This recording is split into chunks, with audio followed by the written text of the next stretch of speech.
आज के क्लास में समझ लेते हैं बचा हुआ पार्ट दो चर वाले रैखिक समीकरण का। पिछले क्लास में हमने बेसिक और इससे रिलेटेड क्वेश्चन समझा दिए थे, तो आज हम समझाएंगे इससे जो रिलेटेड और पूछे जाने वाले क्वेश्चन हैं जो एग्ज़ाम में बार बार पूछे जाते हैं।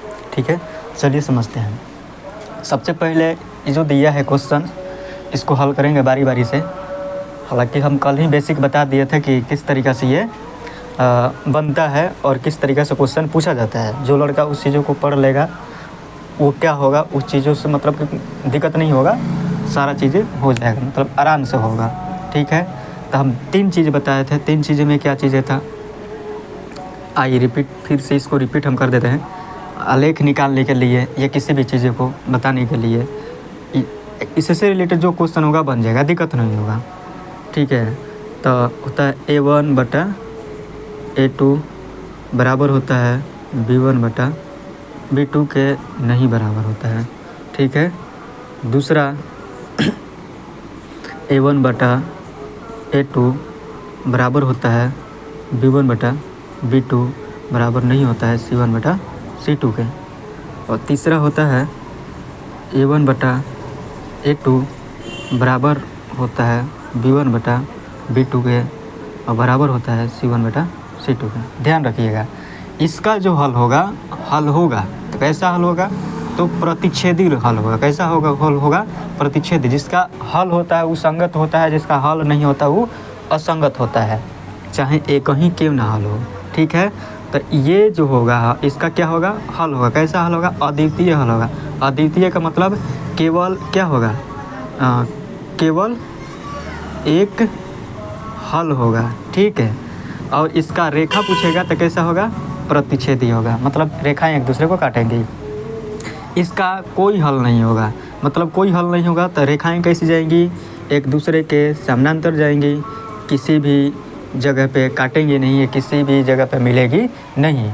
इसीलिए ये रेखाएं एक दूसरे के समानांतर जाती है और इसका कोई हल नहीं होता है। और इसका क्या होता है, ये इसका रेखाएं जो होती है एक दूसरे के ऊपर चढ़ के जाती है, एक दूसरे के ऊपर चढ़ के जाती है, हर जगह काटती है। तो इससे हम बोलते हैं, इसे बोलते हैं संपाती। और इसका जो हल होता है क्या होता है, अनंत हल होता है, अनगिनत हल होता है। बस इस पे है दो चर वाला रैखिक समीकरण।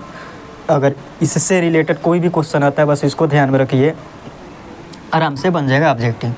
अब ये ए बी कहाँ से आया है, तो आप लोगों को पता है कि इसका रूप होता है ax plus by plus c बराबर 0। ठीक है, जब भी दो चर वाला रैखिक समीकरण देगा तो उसमें दो चर रहेंगे और दो इक्वेशन देगा। ये वाला 1 1, ठीक है, ये होता है 2 2। ठीक, इस तरीक़े से A1 बटा A2 B1 बटा B2 C1 बटा C2 इस तरीक़े से हम लिए हैं। ठीक है, तो चलिए क्वेश्चन पर चलते हैं, इससे से रिलेटेड है। ठीक है, चलिए समझते हैं, आराम से समझिएगा, कोई दिक्कत नहीं होगा। पहला क्वेश्चन कह रहा है कि के किस मान के लिए अनगिनत हल होगा। समीकरण दे रखा है। समीकरण क्या है अपना, समीकरण अपना है x प्लस 2y बराबर 3। और दूसरा समीकरण दे रखा है अपना, ये पहला समीकरण, और दूसरा समीकरण है 5x प्लस ky बराबर इक्वल 15 हो जाएगा। अब इसको इधर ले आ देंगे। अब ये बराबर से इधर है तो बराबर को इधर लाएंगे तो ये क्या हो जाएगा, बराबर से उधर है तो ये हो जाएगा माइनस में, बराबर 0 हो जाएगा। अब इधर 15 है तो इसको इधर ला देंगे बराबर से, तो ये क्या आ जाएगा प्लस में, तो इधर हो जाएगा माइनस में, बराबर 0 हो जाएगा। तो इसको समीकरण 1, इसको समीकरण 2 मान लेते हैं। ठीक है, तो हमको के का मान चाहिए, तो जस्ट हम अभी बताए हैं कि इसको अनुपातिक करेंगे, रेशियो में लेंगे। तो A1 बटा A2, पहला समीकरण का A1 हो जाएगा, दूसरा समीकरण A2 हो जाएगा।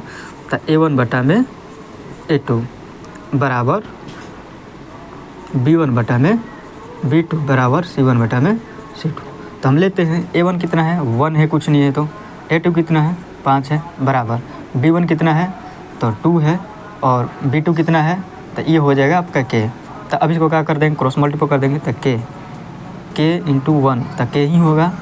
अब 5 दूने 10 कितना हो जाएगा, 10। यानी कि K का ऐसा मान संभव है वो है 10, जिसके लिए अनगिनत हल हो जाएंगे। आप रख कर भी देख सकते हैं। ठीक है, तीनों बराबर आ जाएगा तो अनगिनत हल। ठीक, चलिए आगे समझते हैं।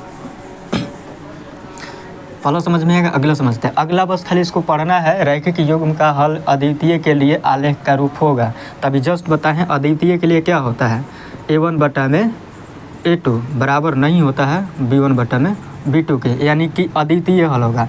अद्वितीय का मतलब केवल एक हल होगा। और इसका आलेख कैसा होगा, आलेख मतलब कि पूछ रहा है अगर आप कैसा होगा तो प्रतिच्छेदी होगा। कैसा होगा, प्रतिच्छेदी मतलब एक दूसरे को एक पॉइंट पर काटेगा। ठीक है, चलिए बस और कुछ नहीं करना है, ऐसा क्वेश्चन आराम से देखिए और निकल जाइए। चलिए, अगर संख्या के इकाई का अंक y और दहाई का अंक x हो तो अंकों के स्थान पलटने पर प्राप्त संख्या होगी। बस इसको पूछ रहा है। मान लेते हैं इकाई अंक क्या कह रहा है, तो y दे रखा है और दहाई कितना दे रखा है, दहाई दे रखा है x। ठीक है, तो अगर हम इससे संख्या बनाएंगे तो क्या बनेगा, दहाई का मतलब क्या होता है 10x हो जाएगा। x है तो इसका मतलब क्या हो जाएगा 10x हो जाएगा। अब बनने वाले संख्या क्या हो जाएंगे, इकाई कौन हो जाएगी, इकाई का स्थान पर y है तो बनने वाले संख्या क्या होंगे, ये वाले होंगे। ठीक है, यानी कि दहाई ये। ठीक है, यही बोल रहा है अगर संख्या के इकाई का अंक y और दहाई का अंक x हो तो अंकों के स्थान पलटने पर प्राप्त संख्या। तो अब इसको पलट देंगे तो कैसा हो जाएगा, यानी कि इकाई के जगह पर क्या हो जाएगा x हो जाएगा और दहाई के जगह पर क्या हो जाएगा y हो जाएगा। तो सिंपल सी बात 10y प्लस x हो जाएगा पलटने पर बना संख्या। तो ये आपका आंसर हो जाएगा इस प्रश्न का। ठीक है, चलिए आगे चलते हैं। आगे समझते हैं धारा के विपरीत दिशाओं में चाल। धारा के विपरीत दिशाओं में चाल किस तरीके से निकालेंगे, इससे रिलेटेड क्वेश्चन बहुत सारे होते हैं। विपरीत कहता है, विपरीत कहता है तो धाराएं की चाल हमेशा क्या होती है, हम लोग मानते हैं x धारा का चाल।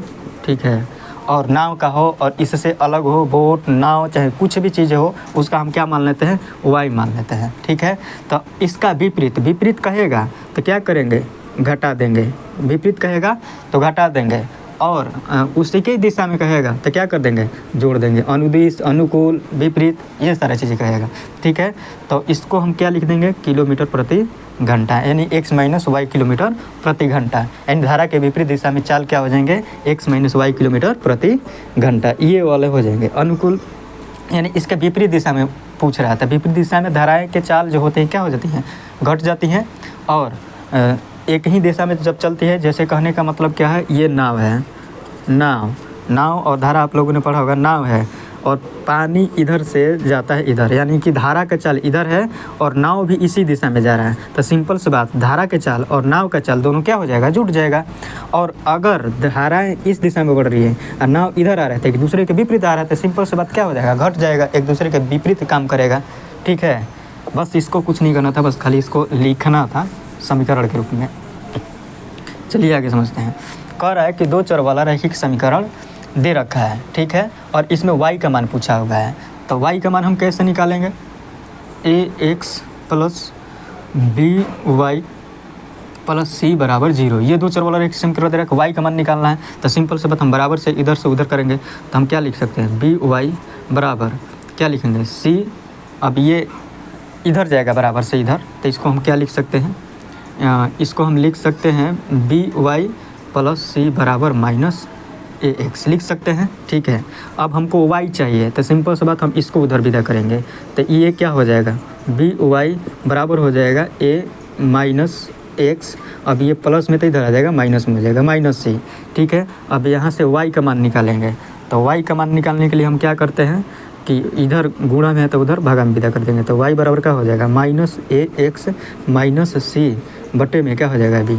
तो ये अपना हो जाएगा क्या, इसको ऐसे भी बना सकते हैं, इसको ऐसी तरीके से लिख सकते हैं, माइनस कॉमन ले लीजिए तो क्या हो जाएगा, इस तरीक़े से इसमें माइनस कॉमन लीजिएगा तो ax प्लस सी और बटा में क्या हो जाएगा b। अब इसको ऐसे भी आप लिख सकते हैं, यानी y का मान आपका ये वाला हो जाएगा। ठीक है, चलिए आगे समझते हैं। कुछ नहीं करना है, छोटा मोटा क्वेश्चन है, ऑब्जेक्टिव है, सब्जेक्टिव नहीं है। चलिए यहाँ पर दे रखा है, यहाँ पर दे रखा है कि इसका मान निकालना है, किसका, तो x का मान निकालना है। तो 2x प्लस 9 0 है, तो x का मान निकालना है। तो क्या हो जाएंगे 2x इधर प्लस तो उधर माइनस, माइनस 9 तो 2x इक्वल टू कितना, -9 हो गया। तो हम यहाँ पे x इक्वल टू क्या लिखेंगे, -9/2, यानी कि इसका मान क्या हो जाएगा, -9/2 हो जाएगा। ठीक है, x का मान ही पूछ रहा था तो x का मान हम लिख दिए। चलिए आगे समझते हैं। कह रहा है कि यहाँ पे कि समीकरण दे रखा है और a का मान पूछ रहा है, इसी तरीक़ा से देगा, यानी कि 5x + 3y 5x + 3y बराबर a है। और जहाँ कंडीशन रखा है क्या चीज़ कि x का मान 1 है और y का मान भी 1 है। तो क्वेश्चन में दे रखा है, तो अब क्या करेंगे, अब x की जगह पर 1 रखेंगे, यानी कि 5 × 1 + 3 × 1 = a। तब क्या करेंगे, 5 × 1 5 हो जाएगा, प्लस ये 3 × 1 3 हो जाएगा, इक्वल a हो जाएगा। इसको ऐड करेंगे तो कितना हो जाएगा, यानी कि a का मान कितना हो जाएगा, 8 आ जाएगा। आपका a का मान ही पूछ रहा था और a का मान हम निकाल दिए 8। ठीक है, चलिए आगे समझते हैं। आगे क्या दे रखा है, दो समीकरण दे रखा है, x + y = 7। ठीक है, और इसमें कह रहा है कि आपका x का मान दे रखा है 5, तो y का मान निकालिए। तो सिंपल सी बात, ये छोटा मोटा बस देखिए, इसको हल करने की ज़रूरत भी नहीं है, आप देख करके लगा सकते हैं। ठीक है, अब इसको समझा रहे हैं तो इसलिए इतना समय लग रहा है, नहीं तो ये कुछ सवाल नहीं है, आप बना सकते हैं ऐसे ही करके। ठीक है, तो x का मान दे रखा है, तो x की जगह हम 5 रखेंगे, y का मान नहीं पता है तो छोड़ देंगे ऐसे ही, इधर प्लस तो उधर माइनस। समीकरण बस कि इधर इधर करना है, बस आंसर आ जाएगा। इधर से लेकर जाएंगे तो क्या हो जाएगा, 7 में से 5 घट जाएगा, तो y का मान क्या हो जाएगा, 2, यानी कि y का मान कितना हो जाएगा, तो 2 हो जाएगा। चलिए आगे चलते हैं, अगला क्वेश्चन समझते हैं। अगला क्वेश्चन दे रखा है कि इसका मान दे रखा है x + 2y - 4 = 0। ठीक है, पहला समीकरण दे रखा है और दे रखा है क्या चीज़ है इसमें, 2x + 4y - 12 = 0। इसको क्या करना है, तो इसमें आपको इतना समीकरण, इसका मतलब कि आलेख बताना है कि कैसा है, मतलब इसका कैसा आलेख खींचा जाएगा, किस तरीके से, संगत है असंगत है, आलेख इसको बताना पड़ेगा इसका। तो इसको जस्ट पीछे जो बताए उस तरीके से हम लिखेंगे। तो इसको मान लेते हैं पहला समीकरण, इसको मान लेते हैं दूसरा समीकरण। तो a1/a2 बराबर b1/में क्या हो जाएगा, b1/b2 बराबर c1/c2। ठीक है, ए बी फार्मूला। तो अब इसको क्या करेंगे, कुछ नहीं है पहला समीकरण में, तो 1 है, तो बटा में a2 कितना हो जाएगा, 2 हो जाएगा, बराबर b1/b2। तो b1 कितना है, 2 है, b2 कितना है, तो यहाँ पर हो जाएगा आपका 4 हो जाएगा। ठीक है, बराबर c1 कितना हो जाएगा, -4, और c2 कितना हो जाएगा, -12। अब देखते हैं काट करके, तो कटेगा नहीं, ये 1/2 का 2 हो जाएगा, इसको काट देंगे तो 1 कितना हो जाएगा, 2 हो जाएगा। माइनस माइनस कट गया तो 1 कितना हो जाएगा, 3, यानी कि 1/3। तो हम यहाँ देख रहे हैं ये बराबर आ रहा है, लेकिन ये नहीं आ रहा था। ये कंडीशन किसको फॉलो करता है, a1/a2 बराबर होता है b1/b2 को, लेकिन c1/c2 के बराबर नहीं होता है, तो इसका कोई हल नहीं होता है। और इसकी रेखाएं जाएंगी तो कैसे जाएंगी, समानांतर जाएंगी। रेखाएं कैसे होंगी, तो समानांतर होगी, इसका कोई हल नहीं होगा। ठीक है, चलिए आगे चलते हैं। ये यहाँ पर दे रखा है, कह रहा है कि इसका रेखीय गुण कैसा होगा, इसका रेखाएं कैसी होंगी, ये पूछ रहा है।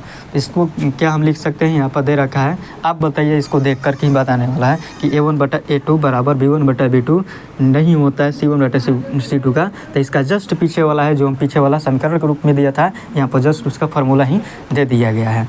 तो इसका भी कोई हल नहीं होगा।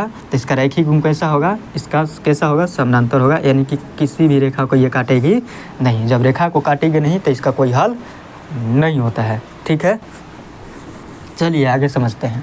आगे क्या दे रखा है कि x का मान दे रखा है, y का मान दे रखा है, और समीकरण में a का मान पूछा हुआ है। तो अपना समीकरण दे रखा है ax माइनस है यहाँ पे, ax - 2y बराबर 10 है। ठीक है, तो यहाँ पर x का मान दे रखा है और y का मान दे रखा है, तो हम a का मान पूछा है, तो x का मान कितना है, तो 1 है, माइनस y का मान कितना है, तो 1 है, बराबर 10। अब इसको क्या करना है, a हो जाएगा, a -2 बराबर 10, इधर माइनस उधर प्लस, तो ए का मान कितना हो जाएगा 12, ए का मान कितना हो जाएगा तो 12, ठीक है। ए का मान ही पूछ रहा था समीकरण में। चलिए आगे समझते हैं। अगला दे रखा है कि रेखाएं कैसी होंगी, इसमें भी रेखाएं पूछा हुआ है। 2x + 3y - 9 बराबर 0, समीकरण 1 मान लेते हैं। 4x + 6y - 18 बराबर 0, समीकरण 2 मान लेते हैं। तभी रेखाएं का पता करने के लिए a1/a2 लगाएंगे हम लोग। तो a1/a2 बराबर b1/में, b2 बराबर c1/c2, ठीक है। तो a1 कितना हो जाएगा अपना 2, a2 कितना हो जाएगा 4 बराबर b1 कितना हो जाएगा 3 और b2 कितना हो जाएगा 6 और c1 कितना हो जाएगा -9 और c2 कितना हो जाएगा -18, ठीक है। तो ये तो यहाँ पर देख रहे हैं, इसको काट रहे हैं, छोटा कर ले रहे हैं। 1 कितना हो जाएगा 2 हो जाएगा, ये भी कितना हो जाएगा 1/2 हो जाएगा और इसको काटेंगे तो 1 भी कितना हो जाएगा 2। तो सिंपल से बात, ये तीनों बराबर आ गया। तीनों बराबर मतलब क्या, रेखाएं समपाती होंगी और एक दूसरे के ऊपर होकर जाएगी, चढ़ के जाएगी, इसीलिए इसका अनगिनत हल होगा। कैसा हल होगा, अनंत हल होगा। और रेखाएं पूछ रहा था तो केवल रेखाएं कैसी होंगी, समपाती होंगी, यानी कि इसका संगत हल है, ठीक है। संगत तो संगत कहेगा जिसका हल होगा। तो चलिए आगे समझते हैं। अगला दे रखा है, इसका भी रेखाएं ही निकालना है।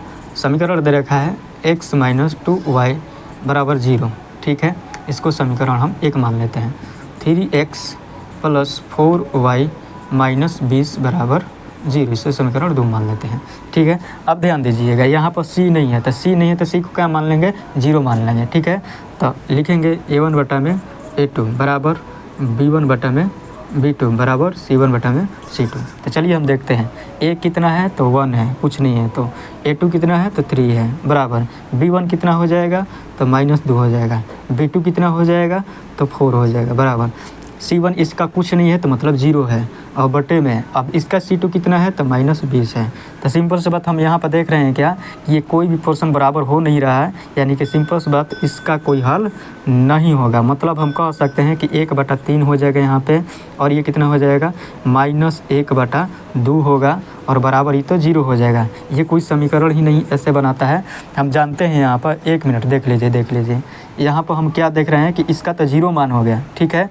लेकिन यहाँ पर ये बराबर नहीं आ रहा है, मतलब कि ये बराबर नहीं आ रहा, तो इसको हम क्या लिख सकते हैं, इसको हम कह सकते हैं कि a1/a2 बराबर नहीं है b1/में b2 के।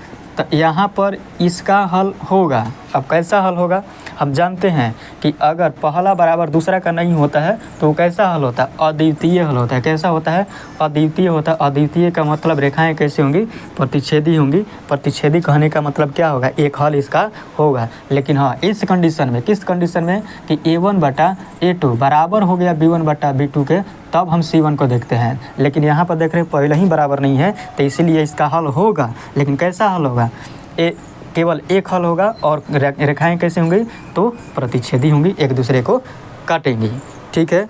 तो आप